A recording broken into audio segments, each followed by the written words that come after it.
iso gawe. Gawe apa?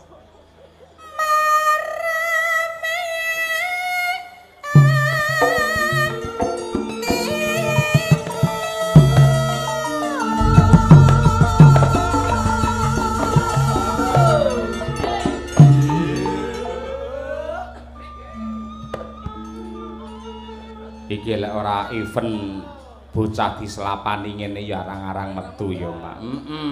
Arya nggih ngiling-eling sak kabehe. Ha iya. Kabeh kok ngiling-eling ora. Monggo Mbak Lia, telaske, Mbak.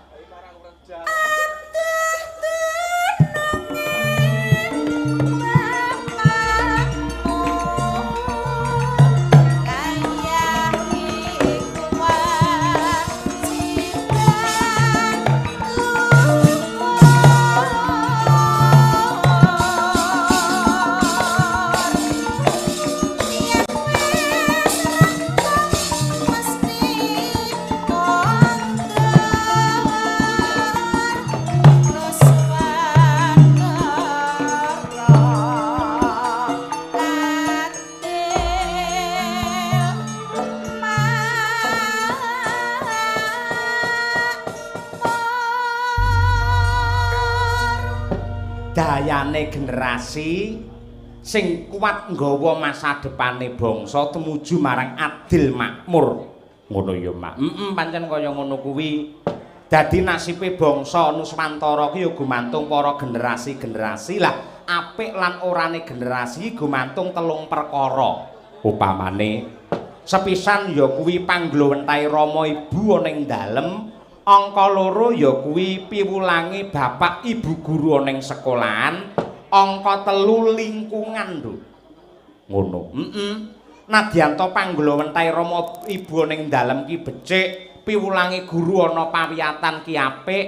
Nek yen nganti terjun di masyarakat, terjun ning lingkungan, mongko salah anggene milih lingkungan, entuk lingkungan sing ceroboh, lingkungan sing mrosal, bocah-bocah sing angel ditata, angel diatur, iki mengko ya dadi generasi sing bakale malah ngrepoti karo negara. Oh kaya ngono kuwi. Mula telung perkara kuwi sing nemtokake bocah iki dadine piye antarane wong tuwa lan uga sekolahan, angka telu lingkungan. Wah iya bener ya Mak, bener kaya mengkono. Kaya ngono mergo bocah ki ngibarate kaya kertas putih kae, gumantung sing nulisi yen tulisane apik ya dadine becik, ewadine yen tulisane ala dadine bubrak. Iya, bener Mak, benerne ya tetep dikudang-kudang disuwunake marang Hyang Agung. Anak kula Wara Kluwi Elianur Nugraha dadi generasi yang handal hebat ya Mak. Bisa dadi tentrem lan marme keluarga. Ya bener. Banjur iki sowan komplit ya Mak. Komplit gamelan wayang sak wujud-wujute ngestokake dawuhe Bapak Sudarsana nggawa saka ngomah. Ya Kiai Berkah Slamet. Kaya ngono kuwi. Ugi kadang-kadang karawitan lan ugi waranggana saking paguyuban Sanggar Seni Madangkaran Jaten Karanganyar sowan utawi seba komplit ya malah dipandhegani karo sing asring saba laladan kene ya kuwi Mas Danang Wirya.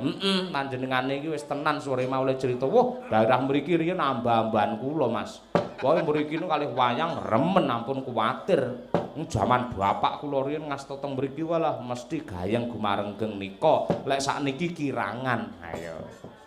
Panjen ya jamane wis salin. Lek mapan ana ing Karang Padesan ngene iki sok-sok belum tergesek karo kemajuane jaman sing hanjok marang bab negatif nduk. Iya, nyatane ya bergas kaya mengkene kahanane nyenengake. Lah, sing diantu-antu karo warga masyarakat ing laladan Gondang Tawang kene mau aku nalika arep munggahna panggung pundi Bu Kesi, pundi Bu Kesi. Wah iya, jebul bojomu ki ya wis kondang tekan kene. Wah tenan. Lek Bu Kesi ki wis melanglang buana nduk. Ora mung ning Nuswantara, wong nyatane 5 benua semua pernah dikunjungi. Wah, nanti kaya ngono kuwi mergo bunci kagunan swara kuwi ya, Mak. Kaya ngono kuwi. Mula kanggo srana panglipure sedaya para lenggah mliginipun Bapak Sudarsana Sagotrah. Ayo Ibu Sukesi Rahayu jumenenga yang ngaturke panglipur marang sedaya para pamirsa. Cublak-cublak suweng nggih jumenengi Ibu Sukesi Rahayu. Yo.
Sugeng dalu Ibu Sukesi Rahayu.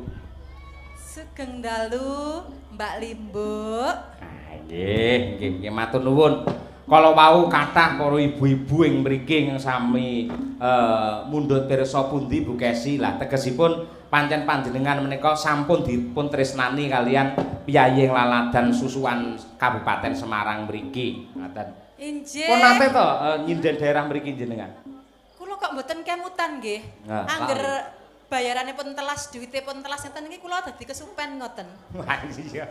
Wis ngono kuwi seniman kuwi. Mesti mbuh nalika taun pira nderekke Pak Suryanto utawa sapa utawa mirsani jenengan lumantar televisi utawa midhangetake lumantar radio, piyayi kene wis ora asing karo panjenengan. Mula mewakili kanca-kanca Madangkara kabeh ngaturake salam hormat, ngaturake panuwun marang Bapak Sudarsana Ibu Siti Munatun sak gutrah sumrambahipun sedaya para lenggah. Ayo Bu.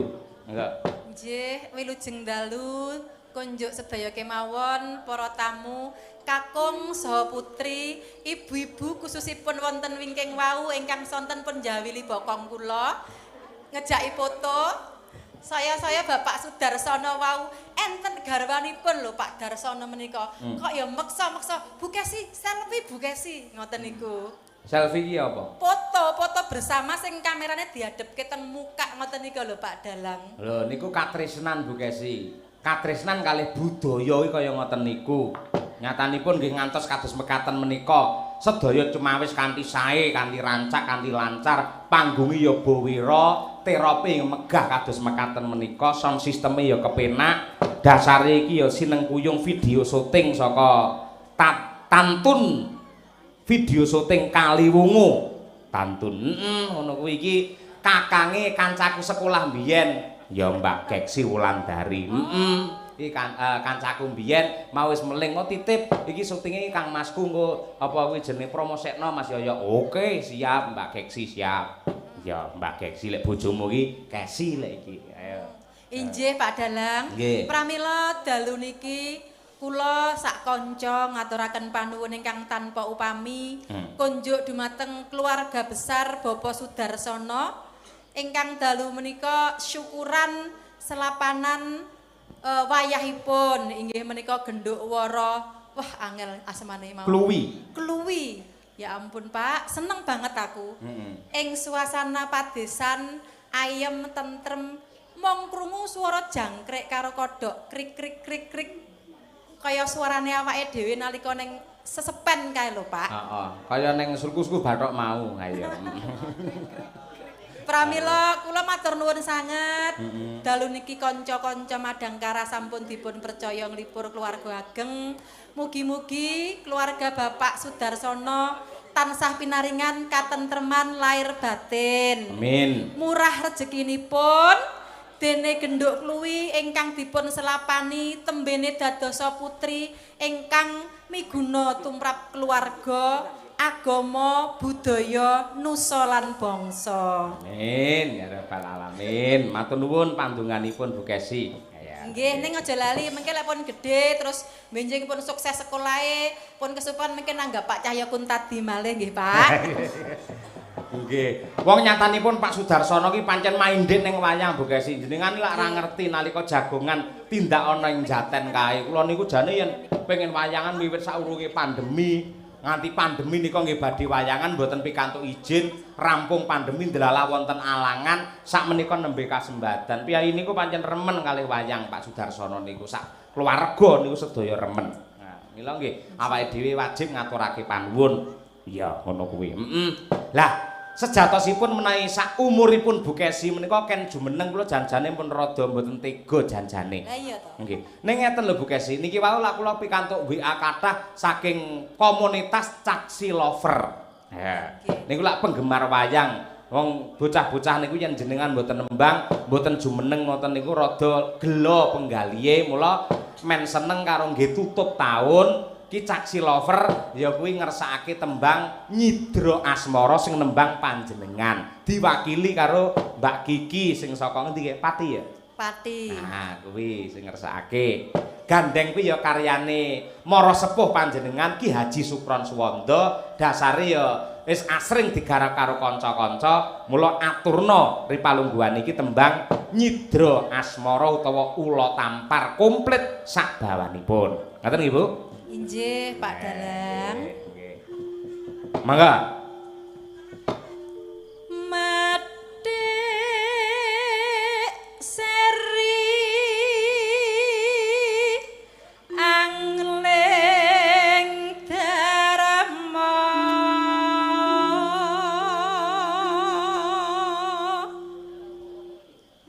ana crita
Monggo kadang-kadang kula anak-anak kula Caksi Lover dimanapun Anda berada menika spesial kentunan saking Madangkara kagem panjenengan sedaya sumrambahipun para subscriber ingkang kepareng mirsani lumantar live streaming Kuntadi channel. Wah iya matur nuwun.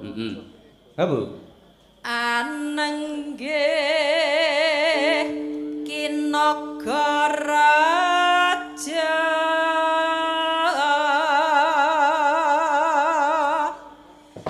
sesilih nyinaga kini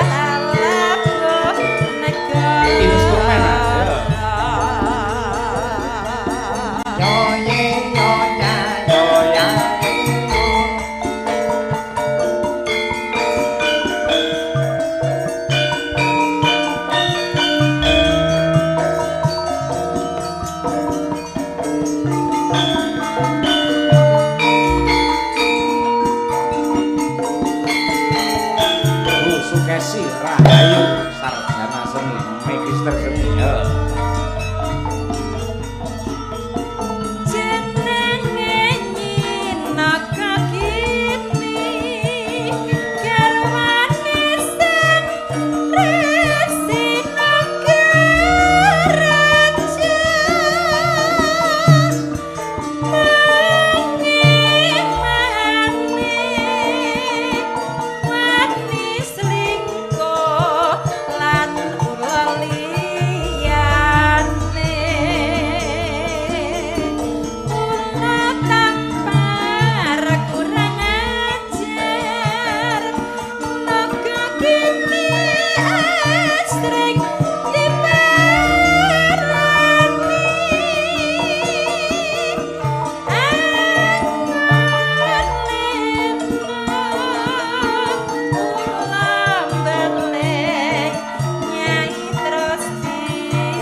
Meksa Gumyak. Ing menika ciptanipun Ki Haji Sukron Suwanda ya dilembarke dikenalake. Wah iya. Ana laladan ngendi wae nyatane yen ning Jawa Timur iki wis mulai viral ya, Mam. Karyane bapak ki sing mendunia iki lak Srihuning karo Sesideman karo Sambung Wanci Dalu. Mongko Mbah Sukron ki karyane ki pirang-pirang. Iya, eman-eman yen ora diaturake. Klebu aku wingi mulih ning Blitar iki wis diparingi oleh-oleh. Ya kuwi gerongane Ladrang Sobrang. Ha iya. Kapan-kapan digarap karo kanca-kanca. Lah nggih pentas kapan? Pambimu elek. Tetep ana genah tanggal 30 sik jaya. Nggih, terima kasih matur nuwun. Nggih. Saurunge ngaturake bintang tamu, yo ngaturake bintange Madangkara dhisik. Wah, iki. Kangen aku karo anakku wedok sing saka Tulungagung Genduk Winong Nawangsih. Wah, iya. Dasare yo bocah saya ayu, saya cantik. Wah, tenan. Angger dhek iki wis apa ngunggah video ning TikTok ngono kuwi walah kuwi sing nge-like wis pirang-pirang, Nduk. Atusan ewon yen perlu. Wah, iya. Mula ya ora aneh ora muka dasare bocah ayu, bocah pinter, bocah ya nembang apik, suarane ya bergas. Mung kuciwane rada lalen. Ayo. Ora apa-apa, ngono malah apik wong wedok ngono kuwi. Nek terlalu ngerti, gampang eling karo wong lanang malah bahaya. Ayo. Sing apik ya lalen ning ngono kuwi. Ayo. Men jumeneng yo tak tang berpacu dalam melodio. Awas yo.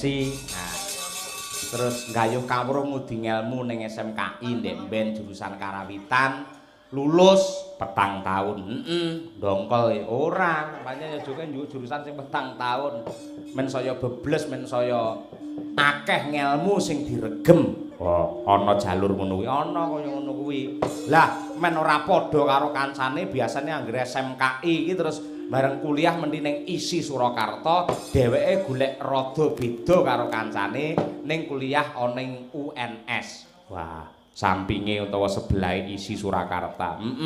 Jurusan utawa Fakultas Sastra Jawa ya nang ya apa? Fakultasnya FKIP, Pak. FKIP iki apa kepanjangane? Fakultas Keguruan dan Ilmu Pendidikan. Terus jurusannya? Jurusannya Pendidikan Bahasa Jawa. Kenapa kok kamu ingin memperdalam bahasa Jawa?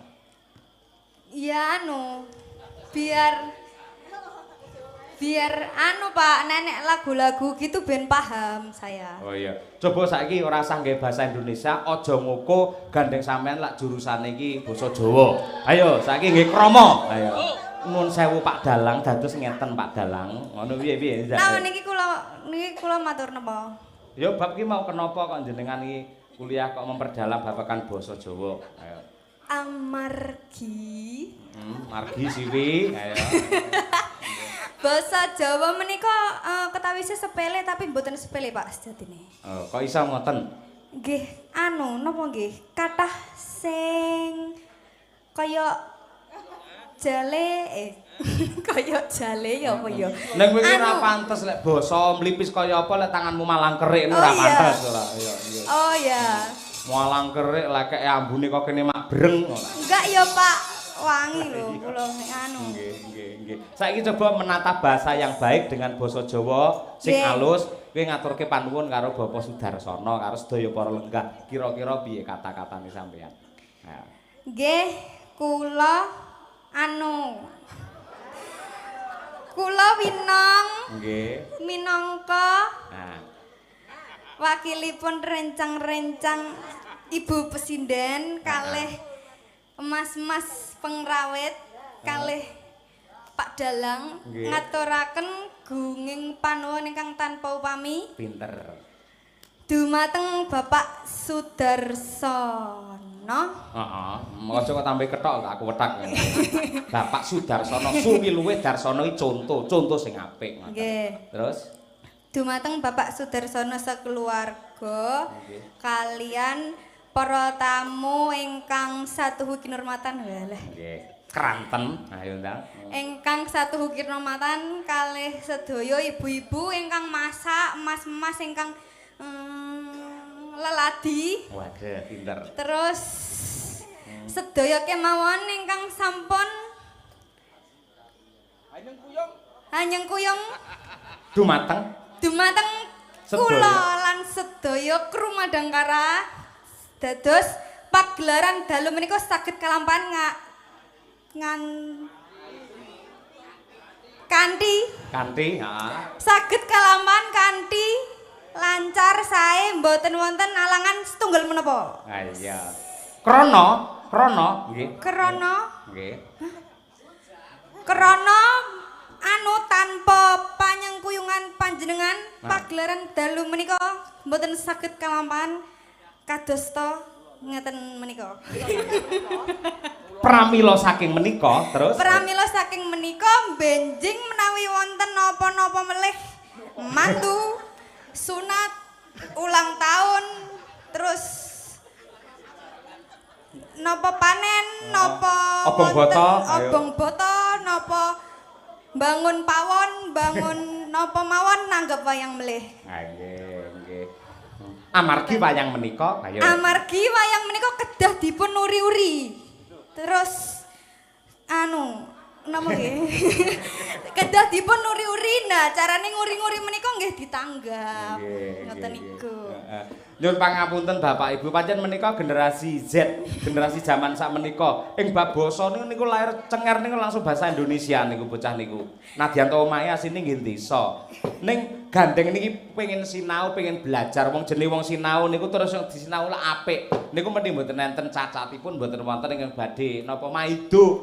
Wong jenenge wong belajar. Ya ora apa-apa. Sithik-sithik ya nang ya. Nggih.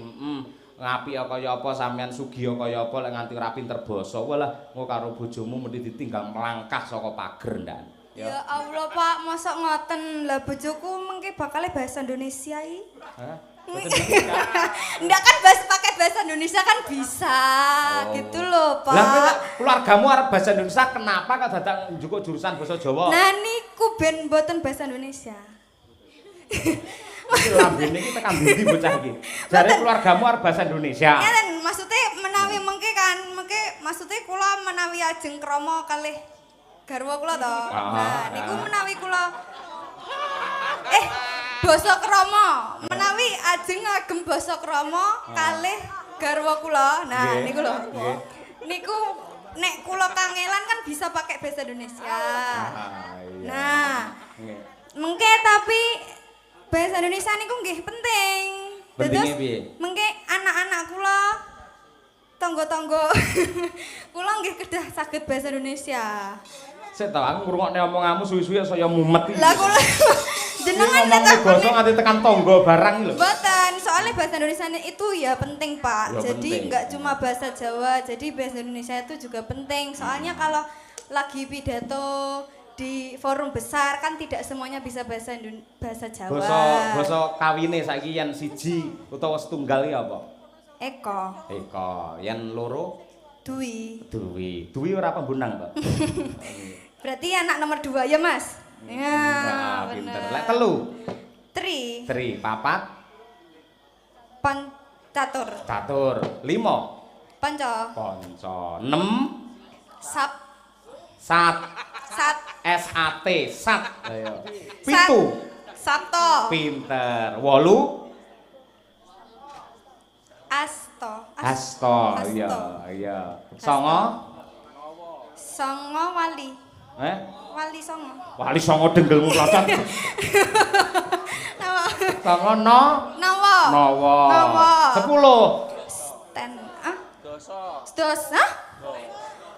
Dosa. Napa? Dosa, dasar rekod kan. Oh, dosa. Dadi Eka, Dwi, Tri, Catur, Panca, Sat, Sapta, Hasta, Nawa, Dosa. Mboten sedoso. Mboten sedoso. Kuwi lek sedoso ya karepmu ngono wis. Lah biasanya lumrahe sedoso. Kuwi lek basa lek kawi iki dadine dosa ngono kuwi. Oh, nek sedoso niku Jawa modern, Jawa baru. Wis ngono ya kena. Ngono ya kena nggih. Kowe iki ora isin mula cedhak karo Mas Ajimas mesti diajari basa Jawa. Kuwi karo aksara barang apal nggih. Lek pengen diwulu rono kowe. Diwulu niku dinapane? Wulu disandangi. Wulu iki prayon nik niku to. Denggelmu. Bentuke wulu. Wis sandangan kae lho diwulu iki dadine. Oh iya. Ngono kae. Saiki ndang nembang nong. Ayo. Aku kangen karo suaramu, kangen lemu nembang iki akeh sing kepareng request lumantar streaming ngersakake sampean ya kuwi ninggal katresnan. Ayo. Oh iya. Kuwi uga pamundhute mbahmu sing saka Karanggedhe. Ayo ngono kuwi. Sakmene ora krungu suaramu kuwi jane awake meriang. Ayo. Ben diaturake karo putune. Ayo. Ayo, Kyai sepuh kok mobil Taruna. Ayo.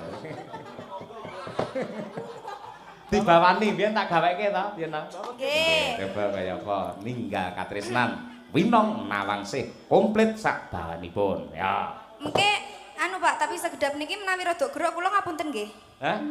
Menawi mengke rodok gerok ngapunten, soalnya kula dereng mimik wit wau sonten. Oh. Lah arep ngombe sik apa piye? Mboten, soalnya mungkin nek kula mimik niki kula posisine kebelet pipis. Dadi nek mimik anu, mungkin malah ndak kepoyo ngono to?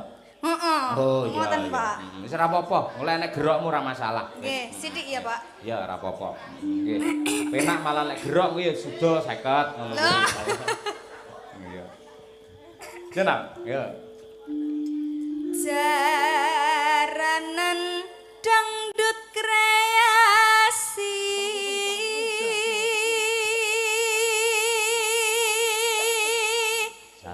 Dangdut kreasi dening Winong Nawangsih Sinden Anu. Anu. Rineng kaindaing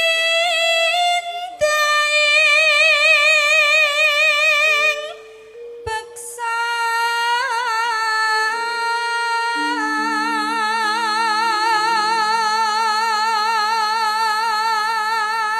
Ninonanu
Sip, wilujeng niskala nang apik.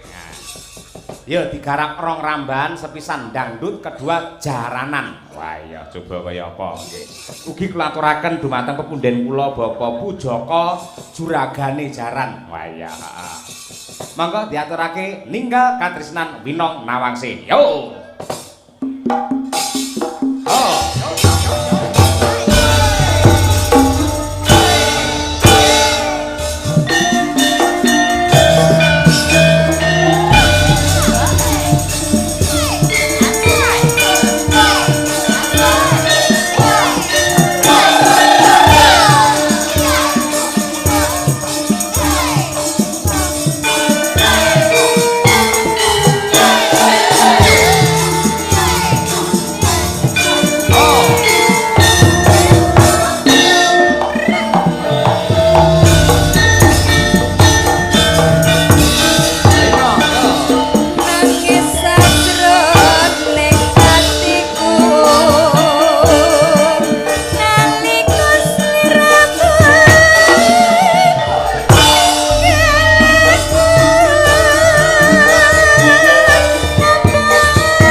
Hei.